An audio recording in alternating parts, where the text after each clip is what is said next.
लोकसभा चुनाव से पहले दलों का एक गठबंधन छोड़कर दूसरे के साथ जाना लगातार जारी है। कई दलों ने बीते महीने ही पाला बदला था। कुछ दल इंडिया गठबंधन से अलग हुए तो कई दल अभी गठबंधन से अलग राह बनाने में लगे भी हुए। दूसरी ओर कई दल अभी बीजेपी के नेतृत्व वाले एनडीए में आने की तैयारी कर रहे हैं। कुछ दलों की बीजेपी के साथ बातचीत अंतिम दौर में भी है। आरएलडी की बीजेपी के साथ बातचीत लगातार जारी है। दूसरी ओर अब बसपा को झटका लगते नजर आ रहा है।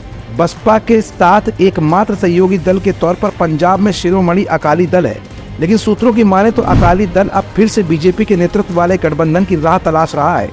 दोनों ही पार्टियों के बीच गठबंधन पर चर्चा भी हो रही है।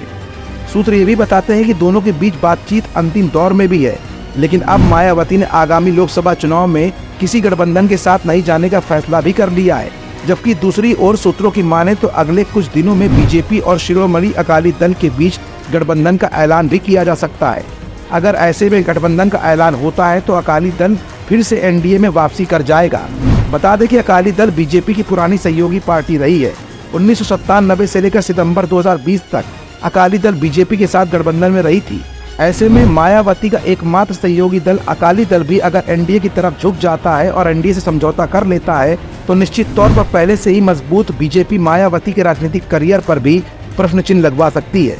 फिलहाल अफवाहों का बाजार गर्म है। राजनीतिक सरगर्मियां हर दिन एक के बाद एक नए खुलासे के साथ बढ़ती जा रही हैं। अब मायावती की राह कितनी आसान होगी और कितनी कठिन, और माया के किसी फैसले से बसपा को क्या नुकसान हो सकता है, ये बखूबी मायावती ही जान सकती हैं। एसकेडी न्यूज के लिए शिखर गौतम के साथ तुषार शर्मा की रिपोर्ट।